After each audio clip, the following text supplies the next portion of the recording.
back, everybody. You've heard the saying, you are what you eat. More and more grocery stores and restaurants are providing more locally grown foods, which can be fresher and healthier. Our next guest says her health problems went away when she let good food, not pills, be her medicine. Now she only eats raw foods to take advantage of all the nutrients. Please welcome Kristina Carrillo-Bucaram, and Dr. Ian Smith is still with us as well. Hello.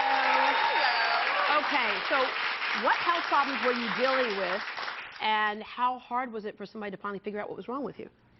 Oh my goodness. Well, I think I was battling what I think 90% of America battles and doesn't even realize. I was hyperglycemic at the time, which is pre-diabetic. Yeah, and a skinny person, by the way, right? Yes, I was even thinner than I was now. Yeah. And actually, just by eating a diet of 100% uncooked, raw, fresh fruits, vegetables, nuts, and seeds, I literally was able to get rid of because before what the suggestion had been medication for you, which Dr. Ian, we're also in that moment with medicine of people who treat symptoms and people who say, let's get to the cause and get rid of that. That's right. Oh my gosh, and it was more than that, because you know, you would go to the doctors and they would say, eat sugar-free this, sugar-free that, and then they'd give you meals, but they would be full of chemicals.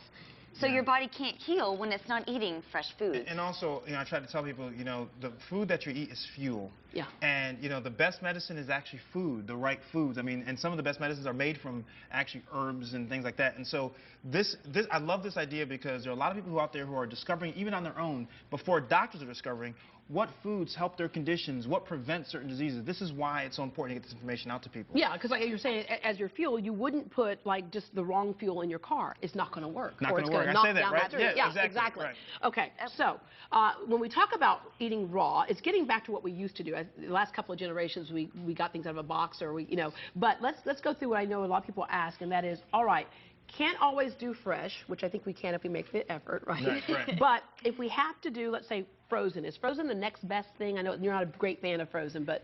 Frozen actually probably is the next best thing in regards to if you can't do raw, which is always preferable. I mean, it may ruin some of the nutrients, but for some people on the go who want to keep something, freeze their blueberries, freeze fruits, I think it would be best. Well, I'll be honest with you, my family, we eat frozen vegetables sometimes because we're in a rush, but it's choosing the right frozen food. There's some frozen foods that are packaged well. Some frozen foods, unfortunately, have a lot of preservatives, a lot of additives. You have to be a smarter food detective and look at the back. It doesn't take a science degree to read some of the stuff inside of these food products. All right, same thing with canning. Some things hold their nutrients well with canning, but you say there's also other things that we need to look at with canning, Dr. Ian. Well, look at the sodium. I mean, you know, this, for example, has 390 milligrams of sodium in just that one can. We recommend 1,500 milligrams of sodium for the entire day. So just this one can, you know, so you really have to be smart about what is inside. And in the book, I talk about how to be a better reader of food labels. Yeah. Right? And you... Absolutely. And that's why, by the way, we say raw is best. Yeah, you don't have to read anything on the food label when something's raw. That's right. Absolutely. It speaks for itself. And, you know, speaking of live foods, the whole reason why you want to eat live foods is eating the rainbow. If you want to feel live, why would you eat something that's dead? Yeah. Why would you eat something that has no life in it? And general rule of thumb is that the more dense the color, the more nutrients it may have. Not always the case, but on something. So take us through how, when we say food is our medicine, what these things do. Okay, well, absolutely. So right here we have all of our reds, right? So I'm thinking that most people have heard before that reds and blues are really high in antioxidants, right? Antioxidants give us a lot of energy. They're cancer fighters.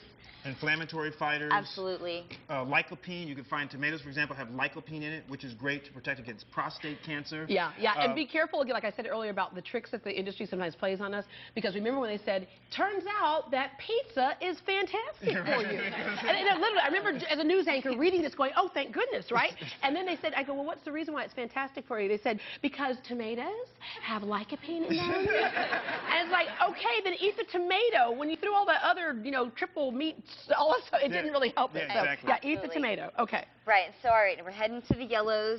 We have pineapples here, which you can't really see. Definitely high in vitamin C. Mangoes. You know, she's going to stand with that. And definitely. And the oranges and yellows full of carotenoids, which are wonderful. The beta-carotenes. The body turns it into vitamin A, great for the eyes, great for the teeth, very, very important. Yeah, well, you know, and something interesting, you said, you know, hyperglycemia, which a lot of people dealing with diabetes are told to stay away from fruits, especially things like bananas that are the highest on the hyperglycemic index. So is that a concern? Here's one of the issues. You know, if you're going to get sugar, and yes, there's sugar in fruits. But if you're going to have sugars, these are the sugars to have versus the added sugars. Listen, people consume about 155 pounds of sugar every year. Added sugars. We need to eat sugars that are natural for us. Yeah. Absolutely, and I would say the difference is that most breads and pastas, rices, white potatoes, those are complex carbohydrates. These are simple carbohydrates. Which turn to sugar in the body. Right, but these simple sugars actually they're processed into simple sugars into your body that can be more easily used by your body.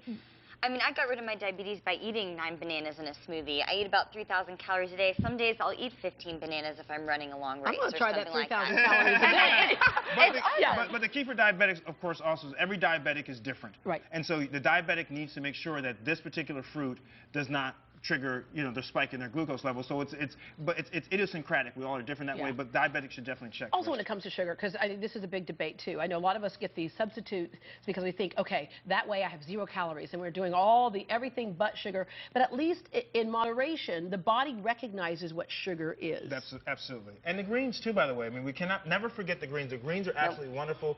They're full of phytonutrients, plant nutrients. They contain lutein, which is also important, prevents cellular damage. But here's another advantage I tell people when they're trying to lose weight. These things are full of water. So you can fill up on low calories and eat a lot of it, so you take the hunger away, but not with a lot of calories. And I found that if you, for at least 2 weeks straight, eat the right thing, you no longer crave the wrong thing, because your body is going, thank you, this is what I'm made for. All right, and the other thing that's really important, and we're hearing a lot about now, too, is eating what's in season. Absolutely, and you know what?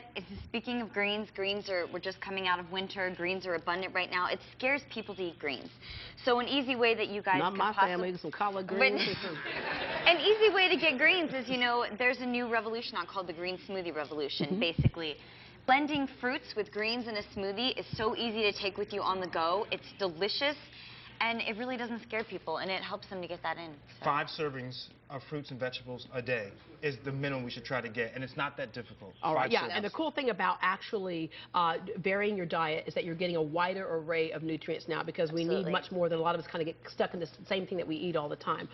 Thank you very much, and thanks to Kristina and the Rawful Organic Co-op.